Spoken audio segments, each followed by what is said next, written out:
क्रीडा विभाग आणि मराठी भाषा विभाग यावर बोलण्यासाठी मी उभा आहे. अध्यक्ष महोदय, पहिल्यांदा आज अर्थमंत्र्यांनी उत्तर दिलेलं आहे.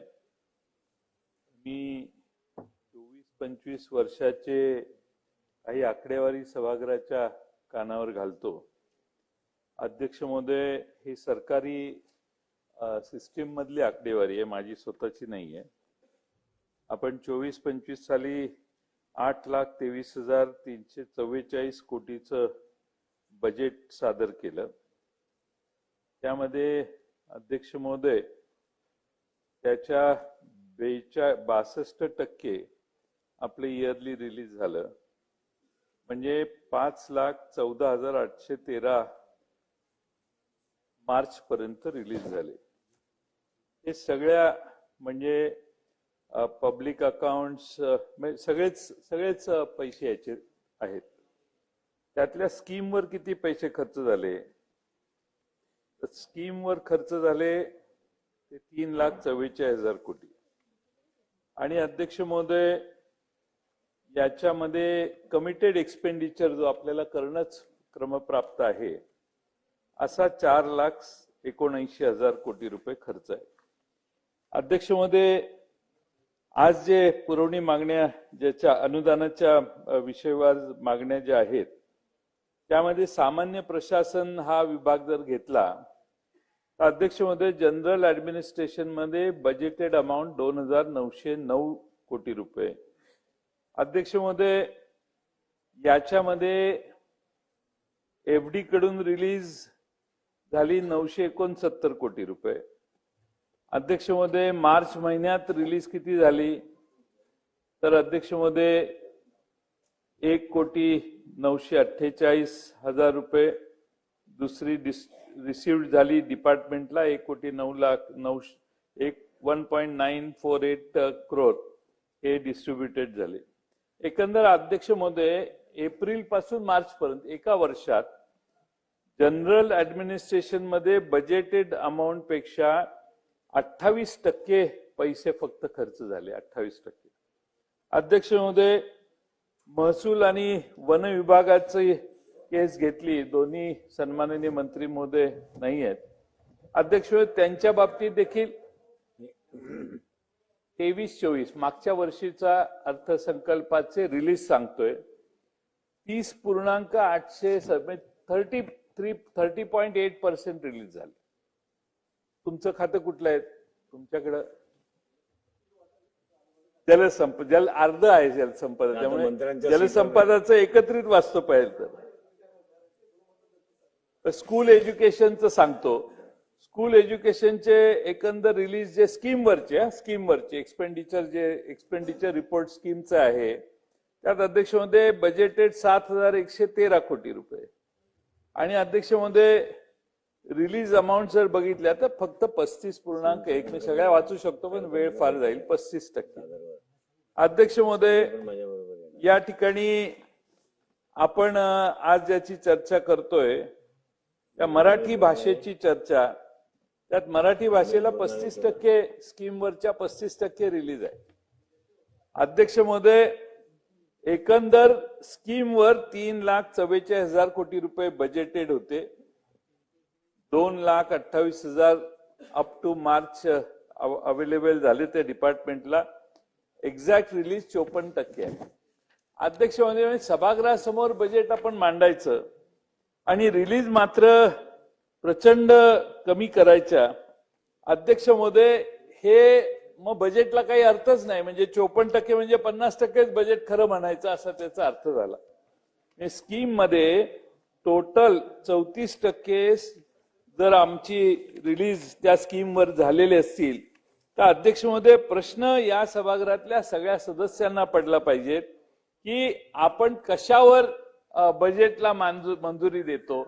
आणि आपल्याला रिलीज 100 रुपये रिलीज करणार म्हणून आपण आनंदात बजेट ऐकून घरी जातो आणि मार्चच्या 31 तारखेला जे रिलीज होतात ते जर 54% झाले, 54 रुपयेच मिळाले तर मग सन्माननीय प्रत्येक सभागृहातल्या सदस्यांना नंतर लक्षात येतं घोषणा मोठी आहे, आपण बाक मारतो, वाजवतो, आनंद घरी जातो. पण ऍक्च्युअल रिलीज किती तर 54%. असं का होतंय याचं एक्सप्लेनेशन सकाळी त्यांनी दिलं. याचा अर्थ अध्यक्ष महोदय आपण आपल्या खिशात असणाऱ्या पैशापेक्षा प्रचंड रकमा जाहीर केलेल्या आहेत, हे त्याचं वास्तव आहे. आणि वास्तवाला धरून मी पहिल्या सुरुवातीपासून सांगतो की कर्ज काढायला कुणाचंही ऑब्जेक्शन नाही.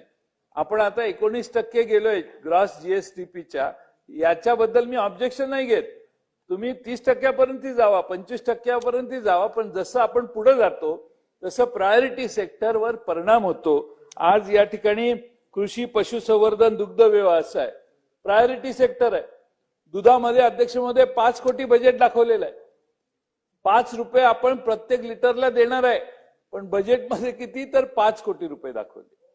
त्यामुळे अध्यक्ष महोदय ह्यात हा धोका असतो की प्रायोरिटी सेक्टर, रस्ते मोठे आहेत, विमानतळ होते, रेल्वे होत आहेत, हे सगळं करायचंच असतं, त्याला विरोध नाही, केलंच पाहिजे. पण कधी झोपडीत राहणारा माणूस, शेतात काम करणारा शेतकरी, शेतमजूर, या माणसांच्या हिताला बाधा न आणता हा विकास करणं, याला समतोल विकास म्हणतात अध्यक्ष महोदय. आपण आपल्या मोठ्या मोठ्या प्रोजेक्ट हातात घेण्याच्या नादात आपण समतोल विकासाचं जे मूळ गमक आहे तेच विसरायला लागलोय. आणि म्हणून अध्यक्ष महोदय महाराष्ट्रातल्या सामान्य माणूस हा संकटात आहे. आज कळणार नाही, पण काही वर्षांनी कळायला लागेल की आपल्याला आवश्यकतेप्रमाणे पैसे मिळत नाहीत. पैसे कुठं चाललेत तर शक्तीपीठ मार्गाला 86,000 कोटी, आणखीन कुठल्या मार्गाला 40,000 कोटी, 30,000 कोटी केलंच पाहिजे. दादा भुसेंच्या गावाच्या वरून जाणारे हायवे डबल चौबल 12 लेन केला तरी आमची हरकत नाही. पण त्याचा परिणाम काय होणार?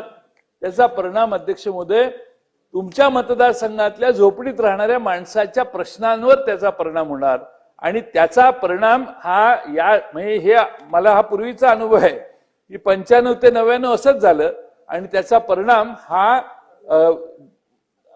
आदिवासी घटकांवर, मागासवर्गीय समाजाला जे आपण पैसे देणं राखून ठेवतो त्यांच्यावर, अल्पसंख्याक समाजावर, किंवा या राज्यामध्ये ज्याला से कमी आहे, जो इथं येऊन आपल्याशी भांडू शकत नाही, त्याच्यावर हळूहळू इनडायरेक्टली परिणाम होतो. आणि म्हणून अशा रिलीजेसला पहिल्यांदा मी या निमित्तानं ऑब्जेक्शन घेतो. अध्यक्ष महोदय, मी आपले पुनर्वसन मंत्री आणि वनमंत्री याची वाट बघत होतो अध्यक्ष महोदय, म्हणून मी जरा प्रस्तावना केली.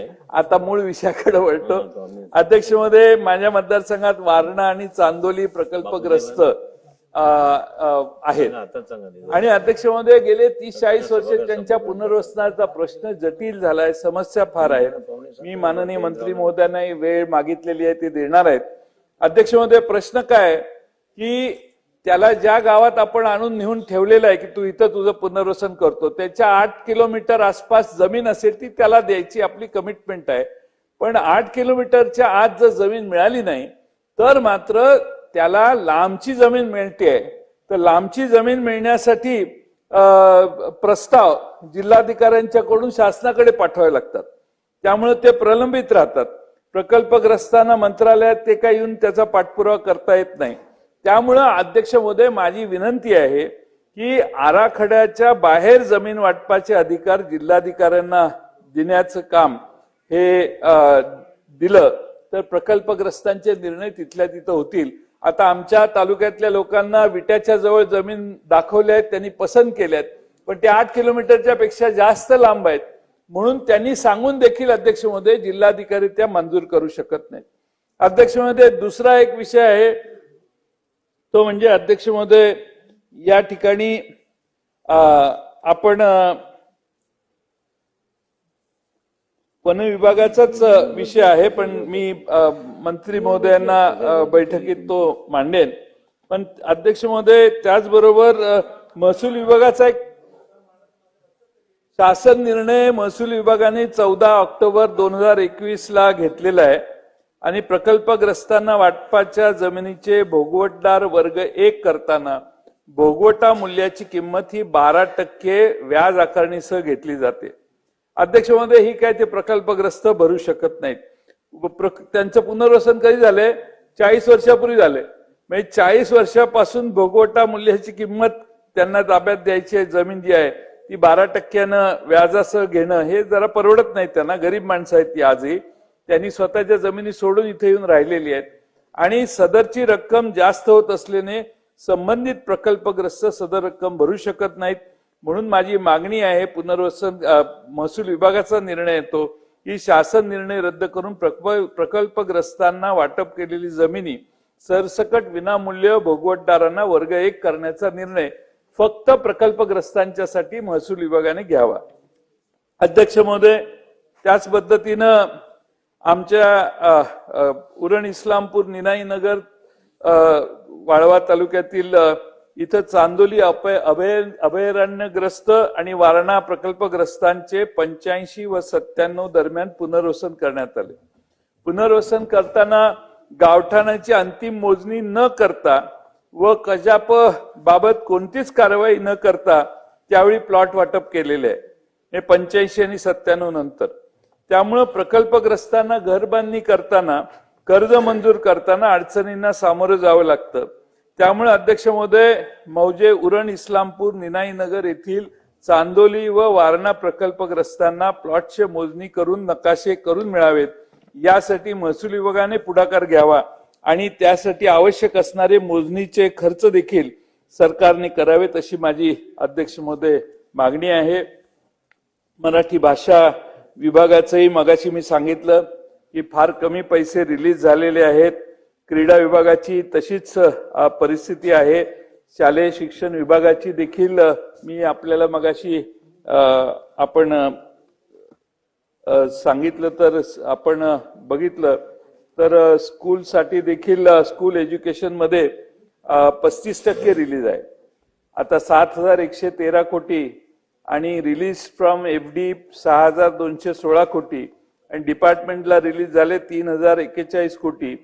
42.763% रिलीज झालेले आहेत आणि आपल्याला आता मार्च पर्यंत ते अवेलेबल किती रक्कम झाली तर 3,041 कोटी आता अवेलेबल आहे.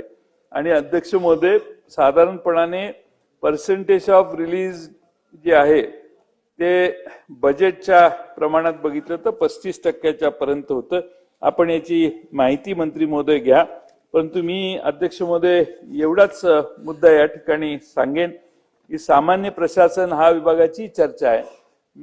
माझी सूचना आहे की आता अनेक वेळेला आपला पॉलिटिकल इंटरफेरन्स एवढा वाढलेला आहे की महाराष्ट्रातल्या तहसीलदाराला, बीडीओंना किंवा प्रांतांना, पोलीस अधिकाऱ्यांना आपला इंटरफेरन्स पॉलिटिकल एवढा वाढलेला आहे, आपला म्हणजे सगळ्याच सदस्यांचा, की माझ्या मनासारखाच फौजदार पाहिजे, मनासारखाच बीडीओ पाहिजे असा आग्रह असतो. आणि मग एखादी गोष्ट ऐकली नाही की त्या अधिकाऱ्याला एवढं प्रेशर केलं जातं की तो अधिकारी स्वतः सांगतो मी जातो बाबा दुसरीकडं आणि तो बदली करून घ्यायला तयार होता. आणि मग म्हणून माझी माननीय मुख्यमंत्री महोदयांना विनंती आहे की टेन्युअर पूर्ण झाल्याशिवाय कुठल्याही अधिकाऱ्यांना बदलू नये. आपली एखादी नेमणूक झाली, चुकीची झाली तर तो दुसरीकडे कुठंतरी जाणार आहे आणि चूक करणारच आहे.